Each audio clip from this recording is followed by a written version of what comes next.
Alright, you guys ready for some beef, though? Okay. So, this is where the game starts to just sort of say, hey, it's kind of a silly shooter inside of a pyramid. And it's, like, I don't think this is my favorite part of Serious Sam, because it's very, very... It's a very open game, and I like the free form of the combat a lot better when it's opened up.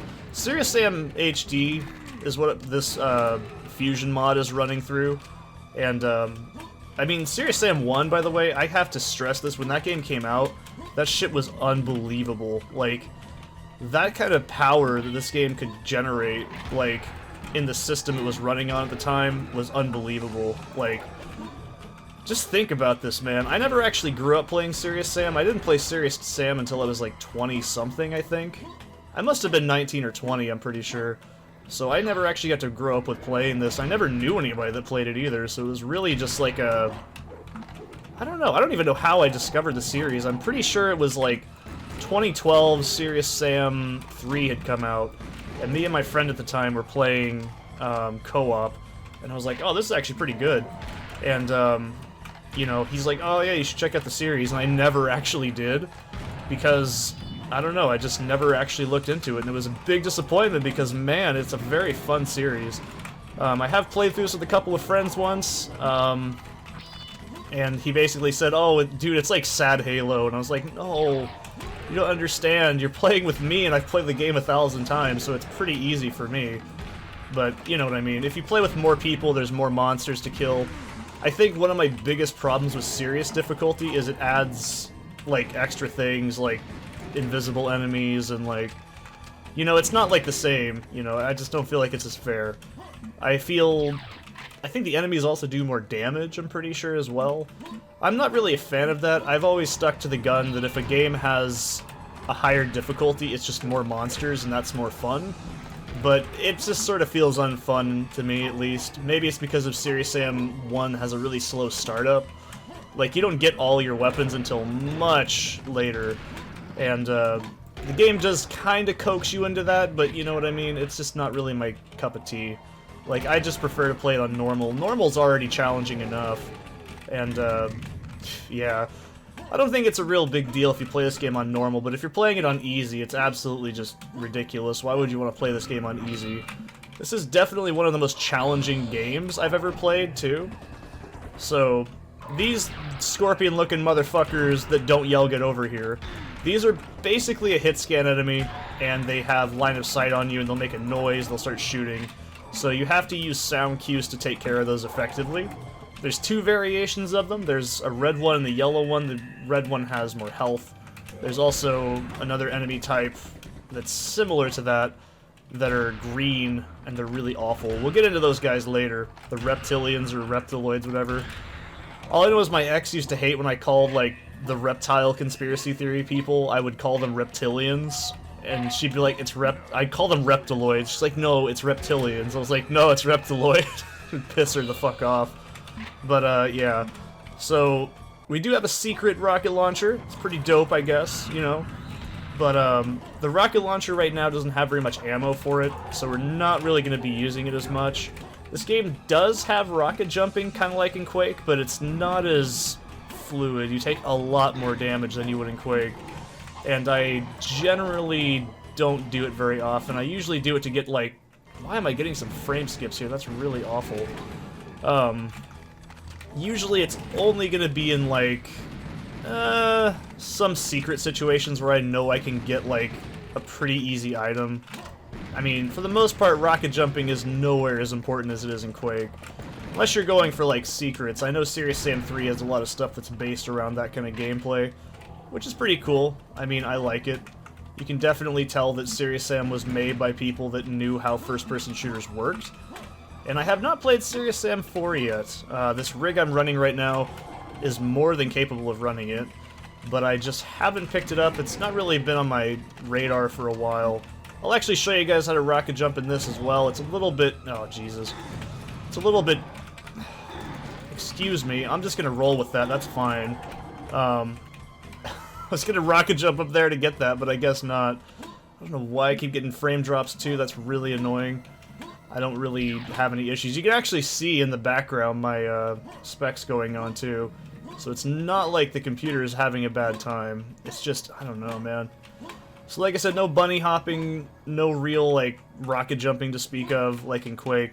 So you're just gonna have to like make do with some rudimentary movement. And I will say one thing, Serious Sam is a little bit slower than most other shooters at the time, but I don't think it's a big deal.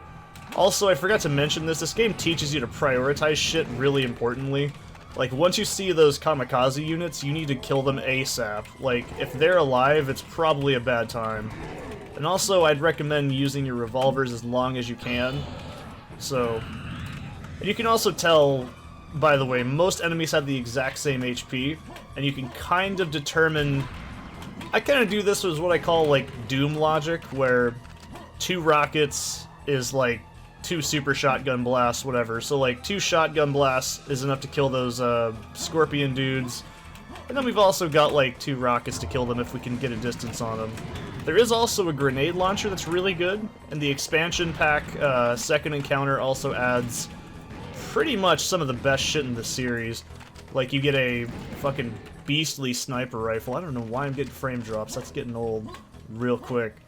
But yeah, we have, like, some pretty good weapons in this game. I wouldn't say there's anything that really stands out other than maybe the BFG of this game is basically a cannonball gun. And it's actually pretty damn effective. Like, it sounds really stupid and gimmicky, but you're like, oh, that can't be good. But I'm like, no, it's actually really fucking fun, and it's super effective, and it's just, oh.